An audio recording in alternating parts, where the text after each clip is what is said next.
Maurice, the God-sized story. Hello and welcome to another episode of God-Sized Stories. This week, I have Mo on. Mo, tell us about yourself. Absolutely. So, I am 24 years old. I currently am actually getting to be an assistant manager at my job, so that's something cool that's going on with my life. And, I'm actually a coach, so that's something that I do on the side, and I love doing what I do. Awesome. So I've known you now for a couple of years, and we met in a really fun place. We'll talk about here in a little bit. That there's been a lot of episodes about recently, and some really fun topics. But it's been a joy to work side by side with you doing ministry work. And I'm so blessed that I finally get the chance to sit down and do this with you. I know you're very much a sound guy, and I've had some great chance recently to sit down with a couple different sound people, and it's been helping me grow more as, a professional. I'll put quotes around that word. So I'll let you get started and jump right into the story you want to share today. All right, so I'm talking a little bit about what God did for me in my life, and that's kind of where I met Craig also. I was at, what was I? I was, 18? Yeah, so I was very young, still young, but I was in a dark place. I kind of was, acting out, trying to, as we like to say. I've been watching the Netflix show Lucifer, and the youngest, he's not the youngest, but he starts to rebel out. And, my parents, we were very kind of, I would like to say not kind of like a strict household, but, there was a lot of things that I couldn't do. So, 18, you get that little bit of chance of freedom. And you run with it. And I ran with it. I ran a little too fast. And I started to kind of spiral down. And I made a really big life mistake. And I had a choice where I ended up in court, and the judge gave me an option, and I chose the 40 weeks of community service. That's a lot of community service. Many people don't know this. That's where I found life sports. So I met with the Ostranders, and I told them everything that happened. And the one thing is, growing up, I grew up in the church. I actually grew up in Village Church. So as a baby, I'm in one of the pamphlets, like the 2001 pamphlets. I'm in there, and I went between the chapel and Village Church. And when I was growing, and I was there for about high school, and I stopped going to church. I fell out with God. When you run a little too fast, you start acting out. You don't really focus on what you need to. And that, I think, was his calling, was when I met with the Ostranders and how accepting they were. I met the whole staff I have never seen before. Everybody was so nice. And people don't know this till this day. I think it took me till about year 4 to get comfortable with everybody. Oh, sure. I was so nervous going in every single day because none of them knew exactly what happened behind the scenes, why I was there. And the kids loved me. And when I met everybody and went to life sports, it opened my eyes. I'm the only person that was judging myself. And I think God did for me in that moment was let me know, no matter how dark your days are, there's still a lot of light ahead. And that's just the greatest part is now, it was sad. I was only at Life Sports for a year this year, but I did get the opportunity to coach, and I've got the opportunity to work with way more kids and work with way more adults. And the one thing I think he's shown me is I'm on this earth to help others. And I'm here also, and it is sad to say, but I do give a lot more love than I receive. But I'm okay with that because you watch a lot of people, and we're in a very dark time. We're on quarantine. People are rioting. People are protesting. People are hurting. And the one thing I've learned is, I love to listen. Tell me your story. What are you going through? I've been through it. I'm not going to tell you my story. I want to hear your story. Many people don't have an outlet to talk to somebody else. And I think that is what exactly I'm here to do. And I love working with kids because kids are the most innocent And a lot of them, they get caught in what their parents are saying and stuff. And I'm like, hey, we're at camp. We're at football. Don't worry about that. Tell me a joke. What's your funniest joke? What you got a D on that spelling test, didn't you, Jimmy? Like, so I like brighten people's day. Mm-hmm. And I think in my darkest days, I was still making people laugh, and nowadays, my darkest days are still my brightest days. I really don't have many dark days. And I think just thank you. Just meeting you, man, and just meeting everybody. It's kind of like a thank you story, but everybody really has shaped me to who I am this day. And, now look, I'm 24 and assistant manager, and I never thought, I would be in this place ever in life. I never thought I'd be a coach. And that's been one thing that, one thing I've seen in you since I've known you is kind of like you were saying, is like, life sports, it's good and it's fun, but it's like some of those days are hard, like they're long and they're hard and they're hot. Mm-hmm. But you always bring that joy. Yeah. Like it might be a hard day, but like you're bringing it. Like at the same time. Hoodie and the sweatpants now. Exactly. It's 90 degrees. Mo's out there wearing his hoodie. And I'm like, oh.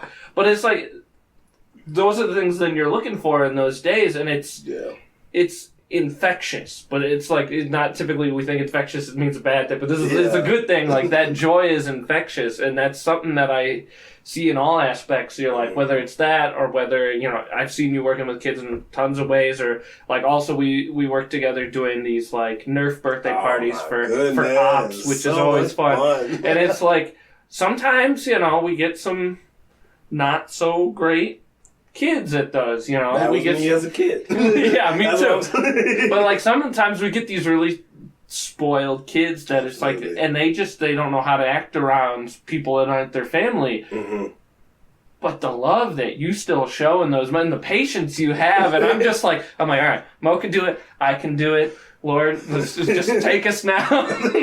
People always tell me too. They're like, you seem so patient, so unbothered, and I'm just like, you know what? I think it's what I gave to everybody else. I got to learn, One thing with kids is you never know what they're going through at home. Mm-hmm. You never know what they're going through at school. You never know, behind the back bullying, they may have experienced their first little heartbreak on the playground. So, it's some kids do act out because they don't feel like they're being heard, in the households. So a lot of times, like, I that's kind of me, is I never was able to express my feelings inside the household. And that's kind of something, I've talked to my parents that I'm older about it, but that's a big thing that a lot of households don't have. And the more I talk to adults, too, a lot of adults were, you angry, go to your room. You angry, leave the house. What, you sad? I don't care. Yep. So it's just that. We're not taught how to handle those. Yeah, exactly. Like I'm very candid recently that a year ago I sought out counseling for a while, professional counseling, and one of the very first things the guy asked me was, have you ever been taught how to handle your emotions? And I was like, what are you talking about? I was like, what is that? I'm like, what does that mean? Like, I don't know that's not a thing humans do. And he's like, and then that's pretty much what he said. He's like, that's a problem with our cultures. We're not taught how to explore our emotions and totally understand why we feel the way we do about things. Mm-hmm. And it causes us problems. And that just blew my mind. Like that 6 months or so of counseling that I did radically changed myself and how I function, which is why I always say to people, not everybody needs counseling, but everyone can benefit from counseling. Absolutely. And I believe that more now than ever after that. Like you were thrown off by that question.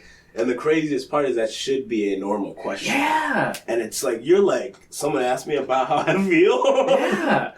So it's like, I told it, and it's like, so now when I interact with kids, I think the same thing. I'm like, oh, that kid's angry, and they don't even realize that they're angry. Because some of them be fuming. Yeah. And I'm like, yo, come here. What we mad about? Exactly. So it's definitely radically changed how I come at people with stuff, because like, if you notice something in someone and you're going to go tell them, it's like, well, they might not even notice. And you got to, a lot of times you got to figure out how to approach that situation, because you never know how they're going to react. Because even if it is some sort of criticism, a lot of people do lash out on criticism. Some people do take it well. Some, maybe you're like, how are you feeling? Are you okay? Maybe some people feel weird about asking that question. Like, I'm fine. Leave me alone. Like, oh, all right, okay. So what's next for you, Mo? What's the next big thing? Where are you going? Man, well, just right now, 2020, as crazy as this chapter book has been, for myself, it's been, up. So, I've gotten, as you see on my walls here, I got my hoodies up finally, so I got my clothes in. I'm actually becoming a real estate agent. Oh! So, boom, boom, boom, as I'm going to be assistant manager. So, I'm really trying to bring the professional me out. And then I'm going to be going to business school, trying to just picking classes here and there. Yeah, gotta start somewhere. Yeah, because a big thing I really want to do is I'm adopted myself. I really want to work with kids, and I really want to work in the adoption field, because I do feel like, everybody does want their own baby. Like, everybody wants their own. And the one thing that is forgotten about is a lot of adopted kids. So I want to, figure out something great for them to also be able to go to school, feel the love that they need to feel the love, and all of that. So I definitely think God definitely calls out to that too. Like so many times in Scripture that He talks about the orphans and the widows, and you need to take care of them. And they're quite forgotten in a lot of the days. Yep. So that brings me joy to hear that you have such a heart for that, because I know many men, I've met a lot of men and women recently in the last couple of years that have really been radical about, like, we really need to care for these, especially these young children that just fall through. Absolutely. And you don't even need to adopt them. Yeah. Like, you can just go show them love. Like, a lot of times people forget, like, you can go visit. You can go take them out, get something to eat. So there's just little ways you can help the next, and that's the thing, just help the next person. Yeah. So, well, Mo, thank you so much. I've been, as I said before, so blessed by you just being around you, and I'm sure other people have said that as well. Like, you just, as I said earlier, you just carry this presence of joy, and you just want to give it away, and everyone around you can feel that, which was why, like you were saying earlier, you only made it to Life Sports for a day this year, but that day, like, everyone says, like, oh, he's here, yeah! And it's like, you're not... temperature check! Yeah, there you go. Or the days you're not there, it's like, people are like, oh, man. Like, because I know, especially me, in doing the Nerf stuff, it's always good to have you there, because it's just like, there's always so many rules, especially when we're doing, like, the historical one, where it's like, you got to teach them the history, and the rules are different every day, and all this different stuff. Times, and then, exactly. Reload. And to have, like, this person there that's consistent with just that excitement and joy that the kids connect to is a joy. You threw me in to be, like, a general, and they're all like, whoa! And I'm like, I don't even know what we're doing. So thank you so much for all of that. Thank you for sitting down now with me and sharing your life with me. And I'm so excited to see what God does with you next, because I know it'll be great. And I know I appreciate that. You're just going to have a great time with it. So thank you so much for that. And audience, thank you so much for so many things. I'm so blessed to have this opportunity to sit down with people and just record their lives and share it with you. I really pray that it impacts you as much as it does me, because I tell people all the time when I'm recording that ultimately, like, kind of selfishly, this podcast is for me. Like, I get to hear these stories. I get to hear them first. And it's like, if that's all this is, then amen. And I'm so blessed by that. But I do know that it is more than just me. I'm so glad that I get to share it all with you, audience. Which is why at the end, I always am so happy to say, I couldn't do this without you. So thank you so much. Absolutely. Goodbye.